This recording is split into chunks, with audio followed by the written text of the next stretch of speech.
Hello, everybody, and welcome to the PHLY Eagles pregame show. Wulf, Jamie Lynch here to talk about the game that is a half an hour away. Week 2, Eagles-Vikings. We're going to hear from Zach Berman live at Lincoln Financial Field. But before we do that, first of all, Jamie, how you feeling? Like the buzz in the city, like what? Yeah, how you feeling? 7 months of no football and then 2 and 4 days. Kind of. I think it's kind of catching people by surprise a little bit. It's like an odd game day. I feel like there's been like a little bit less than you might expect for the home opener for like a Super Bowl caliber team. Yeah, I was walking around getting a coffee not that long ago, and I started to see the jerseys heading toward the subway, and it is a little lax, but I think that's what Thursday Night Football kind of brings. Yeah, that's probably fair. All right, let's get to the inactives. Let's start there. The Eagles, no huge surprises based on what we knew from the injury report. They're going to be without Kenny Gainwell, James Bradberry, Reed Blankenship, Tyler Steen, Moro Ojimo, Albert Okuegbunam, That Tanner is McKee. Great work by you. We'll see. Better than I could have done. So, for those of you sickos who are keeping an eye on the Feely, I think Tanner McKee and maybe Moro Ojimo are your leading prospects. Jamie, this is the very coveted honor of having made it through the entire season being inactive for every single game. So, it could be a stretch this year. But obviously the big news here, no Bradberry, no Blankenship, no Gainwell, DeAndre Swift, and Rashad Penny obviously figure to sort of share the load at running back. We will find out what's going to happen at linebacker and safety. Josh Job's going to start for James Bradberry, but Zach might be able to tell us a little bit about that. Maybe we can see if Zach is ready to join us from the Linc. How are you feeling about just like the Eagles' defense going into this game, James? Well, it feels like old times again, where the linebacker is a liability, and when you lose the green dot week 1, really complicates things. And there's Zach looking dapper as ever down at the Linc. But yeah, linebacker is a concern, and then I guess we'll find out from Zach here what the safety fill-in is because Ed Reed Blankenship is that's my guy. That's a tough loss, Mr. Milkcheck. Zach, you look great. How are you? It's good to see you guys. The studio looks great. Miss being with you guys, but excited to converse now. Excited to converse post game. Now, I do want to ask you. We want to know what like the pregame lineup looks like at linebacker and safety, but most importantly, what's the general like sentiment in the press box? How much is everybody talking about the fact that I'm not there? Oh, quite a bit. You're hearing that a lot. Where's Bo? And I say he's hosting, right? Or he's on the set. So there's a lot of people tuning in to see how you are there right now. All right, give us the scoop. What have you seen from the pregame warm-ups at linebacker and safety? Sure. Based on pregame warm-ups, it looks like Nicholas Morrow and Zach Cunningham will be the two linebackers. Now, wow, they were mixing and matching, but the first ones up were Morrow and Cunningham. And then at safety, the first ones up were Evans and Edmonds. Again, they were mixing and matching there. So you saw there was at one point Sidney Brown was there with Edmonds, but they're undermanned at both those spots. So if you just go based on who was first up, Evans and Edmonds at safety and Morrow and Cunningham at linebacker. What do you make of that? That's a little bit concerning to me. Trusting the veterans at both those spots, right? I think that's what it is. They're going with the guys who have the most game experience. We talked about it on yesterday's show. On a short week, sometimes you rely on that.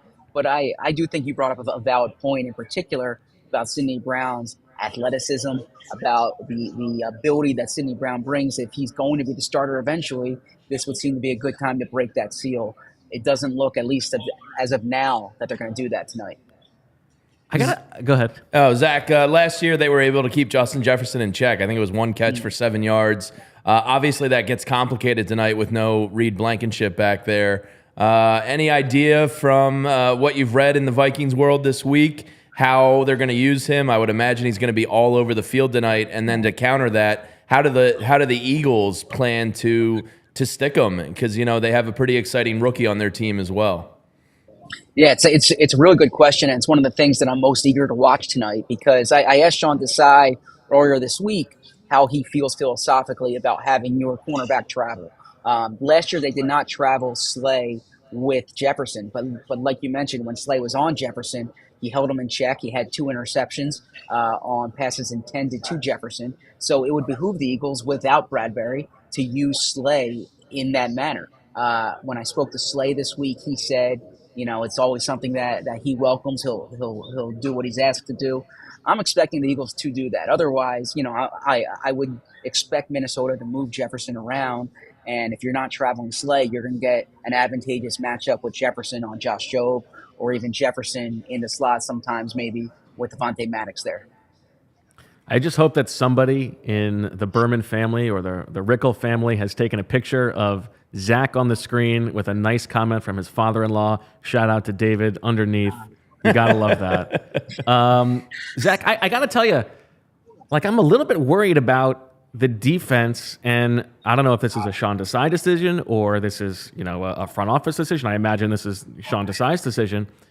But just because it's a short week, relying, just thinking, okay, the veterans are going to get us through. Let's go with the guys who we think are going to be a little bit more reliable. Nicholas Morrow and Zach Cunningham at linebacker. And now you know how I feel about Christian Ellis. Maybe I'm wrong about Christian Ellis, but those two guys, the guy who couldn't make the team is going to be wearing the green dot. And then at safety to go Edmonds and Evans, maybe they just think that Sidney Brown is not even close to being ready to be on the field. That's the only read from this that I can get, because otherwise, this middle of the field is, it's like putting me in center field. Well, a few things there. I see your point about Morrow not making the roster. Scare money don't make money, Zach. This is weak. Yeah, some of that's contract mechanics, right? If a vested veteran's on the roster week 1, his contract's guaranteed. But he obviously was beat out during training camp by Cunningham, right? So I see your point there. They're relying on experience, and I'm not saying Brown won't be out there. Perhaps they do mix and match, but we talked about it yesterday in terms of in these short weeks when you don't have practice time, that sometimes coaches really prefer to go with what they trust or players who've been there before. It's it's a little bit disrespectful of the Vikings, I read it as, because it's we can get through this game knowing we're going to be bad, but knowing how we're going to be bad, as opposed to inviting the variance of we might be terrible, but we might actually be okay. And they're just settling for just being bad. That's how I read it. Yeah, I could see that interpretation. I would say they're settling for trusting their pass rush to get to the quarterback, right? And that's ultimately what's going to happen. If their pass rush doesn't get home, I think they realize they're exposed back there. If the pass rush gets home, then and that's where they've invested the resources, then it's a different game. Yeah, and you speak about the pass rush getting home, Zach. Darisaw for the Vikings, one of their best offensive linemen, is pretty banged up. I believe he's out tonight. I didn't see the Vikings inactive. But he is active tonight. Yeah. Oh, he is active. And is the expectation that he's going to start and play? Because I know they actually don't have all their inactives. They didn't use the full allotment. That's an interesting question. I was not watching their pregame warmups, but no, I would expect him to be out there. Either way, he's banged up and he's got a tough matchup with your boy, Josh Sweat. Yeah, sweaty season. Yeah. So what were you asking, Jamie? I'm sorry, I cut you off there with the. No, just that. Is he active? Is he not active? We didn't see it before we went on air here, and I'm like you. I'm a big Josh Sweat guy, so he's got a great opportunity tonight. I saw some of the stats from last week in the win rate for the get off the line rate. And the Eagles had 4 of the top 7 guys in the NFL. It seemed like Bill Belichick, Mac Jones just did a really good job getting rid of the ball right before they got there every single time. It seems like they should have a good opportunity to get home to Cousins tonight. Yes, that's going to be the game on defense, because Cousins obviously knows that. He's going to try to get rid of the ball quickly.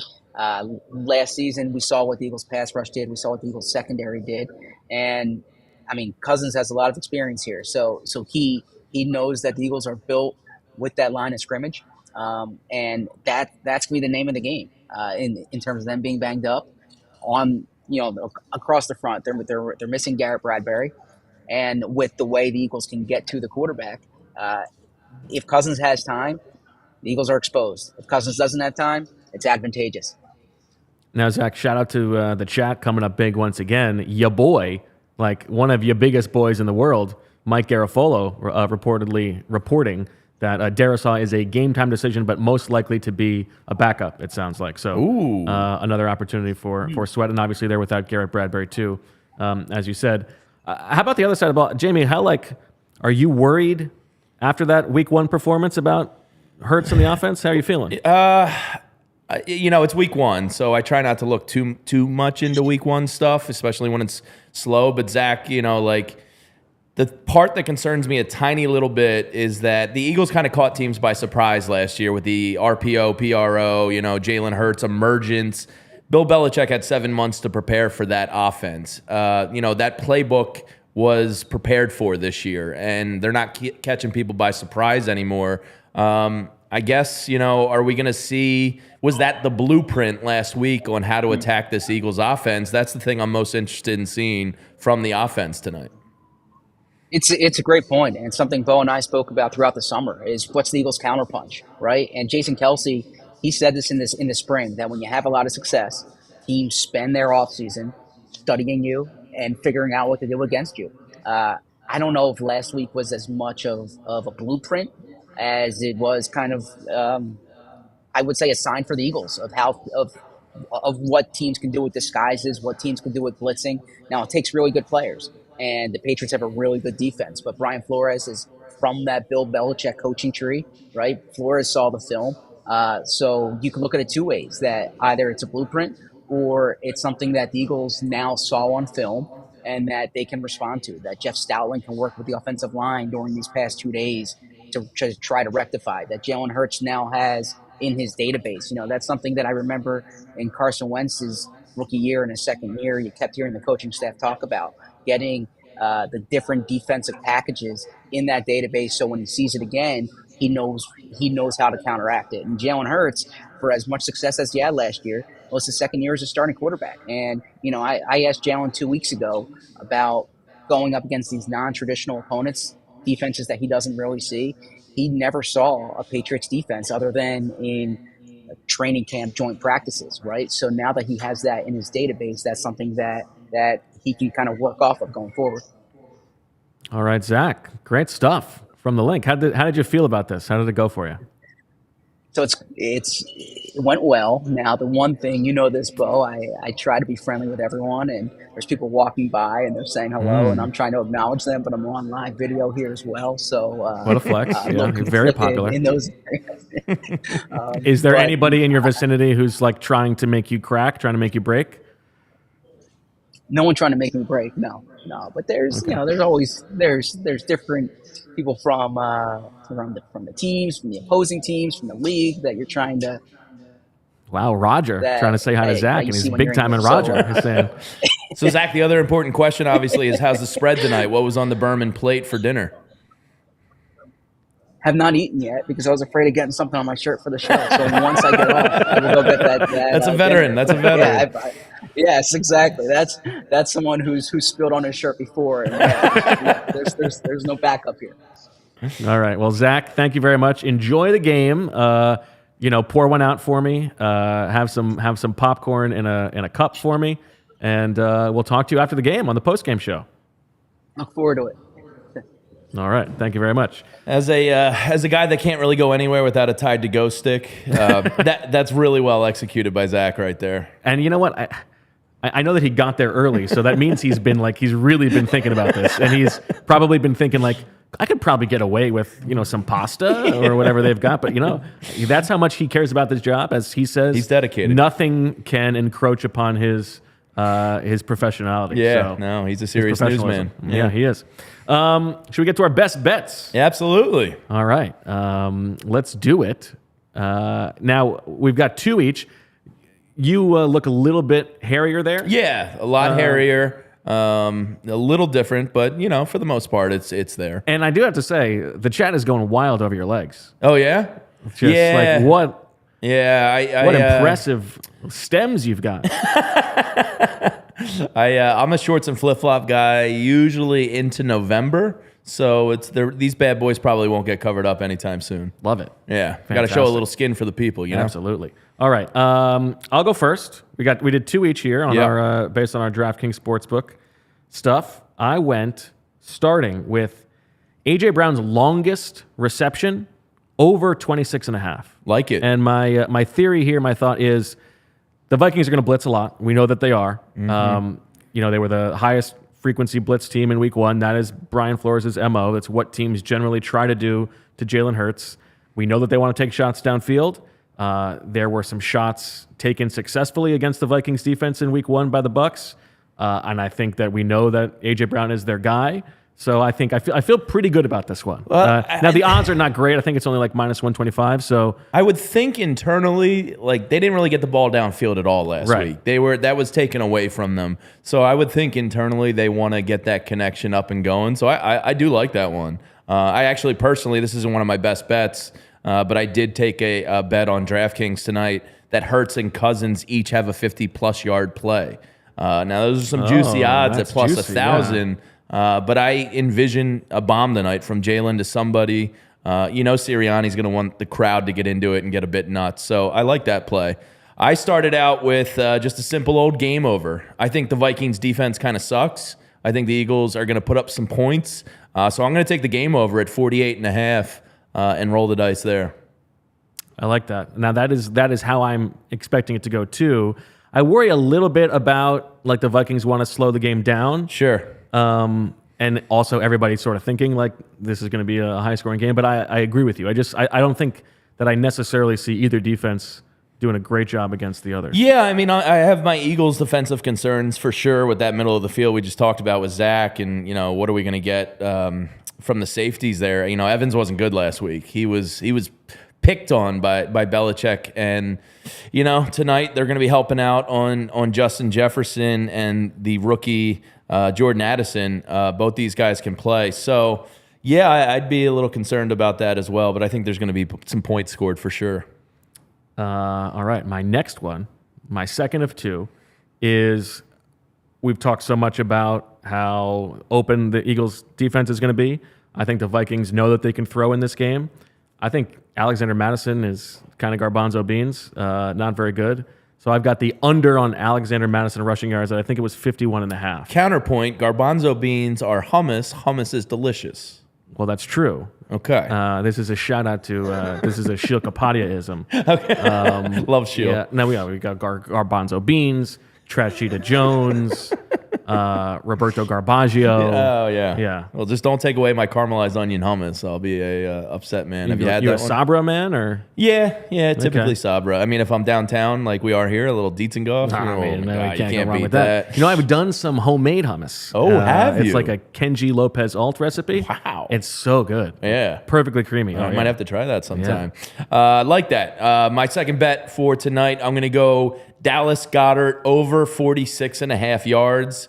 I still don't understand what the hell happened last week. You would think when they took away kind of the deep field from the Eagles, you would have thought on paper it would have been a great game for Dallas Goedert to get involved with some of those short passing plays. It wasn't there. I can't see it happening 2 weeks in a row. That's a low enough number where I think he can get to 50 yards without it being a sweat. So I'm hoping for one big chunk play from Goddard that really chips away at that, and I'll roll the dice there. This is one where you know that they're going to make an effort to get him the ball. Yeah. Like, it could be the first play of the game, or it could, like, their first trip in the red zone. That's where I feel like they're going to try to make it up to him, like get him a touchdown. The flow of the game, we'll see how it goes. Yeah. And I mean, if they get out to a lead, they might start running a lot. We'll see what happens, but I'll take that with Goddard for week 2. I like that. Well, speaking of these bets, there's one place to make those bets, right? Absolutely. That's DraftKings Sportsbook, and football is back in full swing with another week of epic games. And who's got you covered on the action for every single one of them? DraftKings Sportsbook, an official sports betting partner of the NFL. New customers can bet $5 on football and get $200 instantly in bonus bets. Nobody's missing out on the action this season. All DraftKings customers can take advantage of 2 new offers every game this September. Get in on the NFL Week 2 action with DraftKings Sportsbook.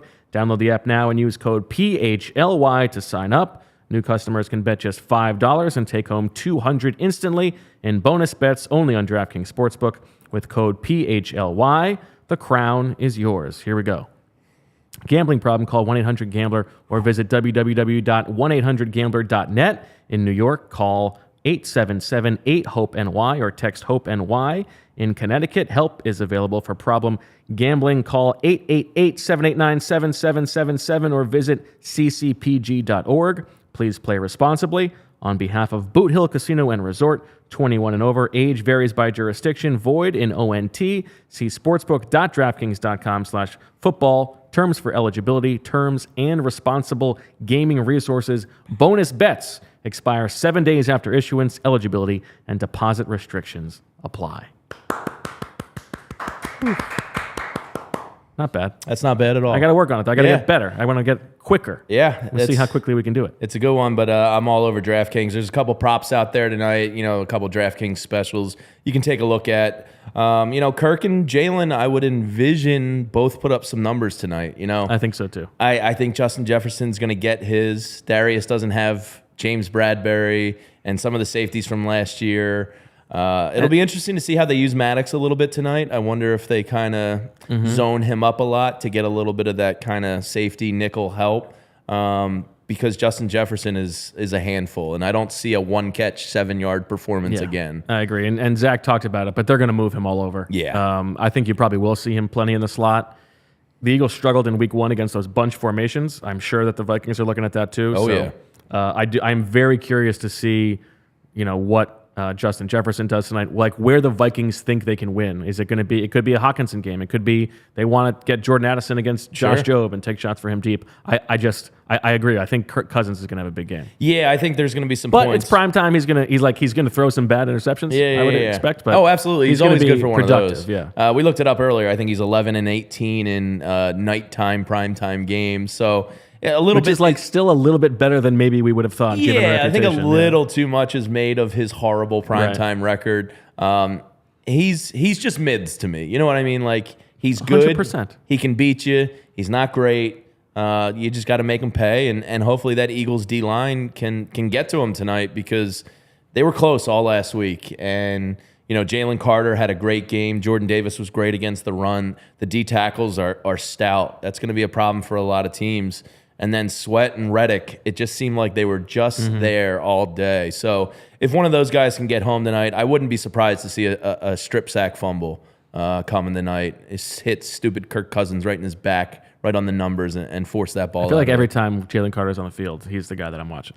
Me too. So I said to a friend last week, I was like, I didn't really notice Jordan Davis much today because I just kept watching Jalen Carter. And he was like, I was watching Davis. He was good. Yeah, and he it was shut probably the the best game of his career. Yeah. So those two are going to complement each other really well. Jordan's the run stuffer, and then Jalen hopefully is going to be that guy that can sack the quarterback from the D tackle position. And Cox had a really good game last week. I thought the D line looked really good last week. They just didn't get the sacks that they probably should have earned. So Mac Jones was getting rid of the ball real quick. They did a really good job getting rid of the ball last week. So hopefully that's something you can get Kirk Cousins, stationary a little bit, or looking for Jefferson too long, and you can knock his ass down. All right, let's talk about FOCO now. FOCO is a leading manufacturer of sports and entertainment merchandise with a product line that includes apparel, accessories, toys, collectibles, novelty items, and more. It is the best officially licensed gear for all sports and fandoms. It's football and tailgating season. Overalls, hoodies, hats, sunglasses, bags, everything you need for a game. FOCO has hooked PHLY up and provided awesome pieces for our sets. I mean, look at how beautiful this thing is behind us. There's your code right down there on the screen, so don't forget it. Use it. That's right. Use PHLY for 10% off. FOCO has our back for Philly sports, and they have yours too for all non-presale items. Once again, use the promo code PHLY for 10% off. I'm a sucker for a good bobblehead. You know what? I had these, me too. And so my dad is selling our childhood house. We've been cleaning out the house for a while. And I had we found this whole basket of old, those like starter baseball. Starting lineups? The starting lineup. Oh, hell yeah. I got a bunch of them And I'm in like, my garage. I'm going to find a Phillies one and bring it to the Stet. And there were no Phillies ones in there. It was all like, Frank Thomas and Albert Bell. I got a Schmidt that's on my bookshelf with all my... I was so excited. I was like, it's going to be perfect. Yeah. My wife, when we moved into our house now, she was like... all your stuff's going down the basement, and I get to decorate the rest of the house. And I was like, yeah, fair enough. That sounds like a good deal. Yeah. So you have to keep the stuff. Yeah. That's so a win. My childhood shelf in the basement is popping with starting lineups and bobbleheads and Zach Berman's book and all the good stuff. Beautiful. Love that. We are like 5 minutes away from kickoff. Awesome. Would you be willing to buy tickets? Would you be willing to wait 5 minutes until the thing to buy tickets? Absolutely. Me too. If I can get a good deal. Well, good thing. Good thing Game Time exists, because if you were at the tailgate right now, like, can I get into this game? I've done this in the lots. You get a couple beers. Am I going in? Am I not going in? And then it's game time, and you're like, I got to hop in. I am wired to do it this way. Like, whereas my wife would be like, she wants the tickets like a month in advance at Download least. it. And she would not deal with that stress well. This is fantastic for me, and that's why Game Time can hook you up. Game Time is the fast and easy way to buy tickets for all the sports, music, comedy, and theater near you. With killer deals on last-minute tickets and their best price guarantee, you can stop stressing over the tickets and start getting hyped for the fun you'll have.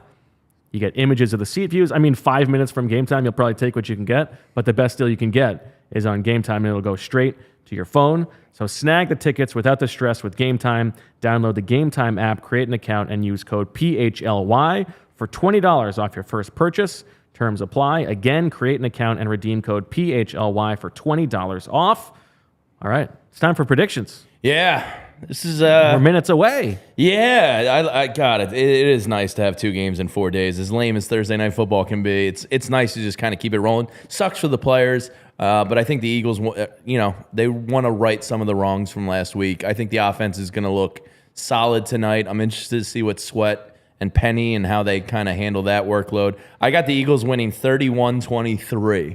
Okay. I don't think you can really shut this Vikings offense down, but I think their defense sucks enough that you can score and get over 30 tonight. I like that. I'm just so interested to see how this game goes. I'm interested to see what they change on defense, having we don't know Nicholas Sean Desai Morrow yet. and Zach Cunningham and Edmonds and Evans at safety. That's a lot to work with and try to disguise, try to hide. Yeah. So I'm curious about that. And I'm actually most interested to see what they change on offense, because it was so static in week 1. You could make the case that was because of the weather, but it was very 11 personnel heavy. We didn't see a lot of that 12 personnel stuff. Jalen Hurts did not look great. The offensive line did not look great. This is a defense that they should be able to move the ball on, but it's also going to test them because of those blitzes. Can they pick that stuff up? It's going to be really interesting to see. I'm excited. I think they will be able to move the ball. I think both sides will be able to move the ball. I said it the other day, I'm going to stick to 34-30 Eagles. Pretty high scoring. All right, nice. That's an easy over for you. That's a feet up on the coffee table. Maybe over. too easy. I don't know more than Vegas. This is a dumb thing for me to say, but I'm going big. My dumb brain, I always look at the over under and try to base my predictions somewhere around This is what I got on Zach for. He nailed it right on the over under number. I was like, okay. I usually go 3 or 4 points over. Betting unders is not for me. I don't like cheering for defensive battles now. All right. Well, that'll do it for the PHLY Eagles pregame show. We're going to watch the game here. We will have Zach after the game as well. We will talk to you after the game, the PHLY Eagles postgame show. So join us for that. Enjoy the game, everybody. Birds! There you go. We'll talk to you later. We all silly like the mayor.